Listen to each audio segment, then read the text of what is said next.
Ok, bienvenue chez Glam Beauty Style. Je m'appelle Adama Diop.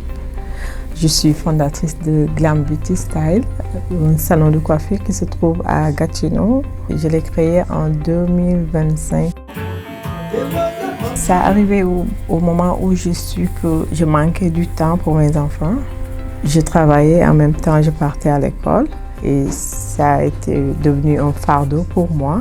Et je me suis assise, je me suis dit que je vais penser à un plan pour voir comment m'en sortir et prendre ma vie en main et celle de mes enfants. Ça m'est venu de créer une entreprise et j'ai pensé à créer un salon de coiffure. Le salon, il y a la partie pour les hommes, le barbershop. Et il y a la partie aussi pour les femmes. On prend des rendez-vous et on prend des walk-ins aussi. On met l'accent aussi sur le respect, la propreté, le travail bien fait. L'hygiène aussi, la santé de nos clients est important pour nous.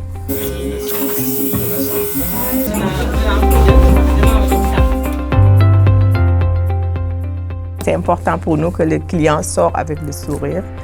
Si le client ne sort pas avec son sourire, on pense que le travail n'est pas bien fait. J'ai un très bon personnel, impliqué et qui aime le travail. Je suis que l'entrepreneuriat n'est pas facile. Tu as besoin d'être accompagné sur toutes les décisions que tu dois prendre pour ne pas faire d'erreurs et bâtir quelque chose de durable et solide. Tu as besoin d'être structuré, organisé et penser à l'avenir aussi. Et pour cela, tu as besoin d'une personne qui va t'accompagner pour prendre des décisions beaucoup plus éclairées.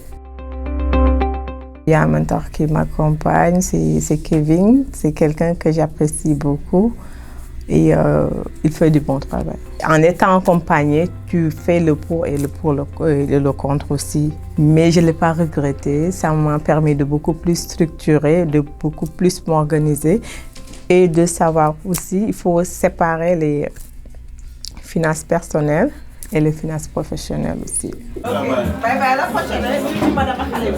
Merci. Dans 5 à 10 ans, je voudrais voir Glam Beauty Style au sommet, une entreprise beaucoup plus solide, des employés impliqués, des clients qui sont fidèles à notre entreprise aussi et impacter les femmes monoparentales qui croient que l'entrepreneuriat pour les mères monoparentales est impossible.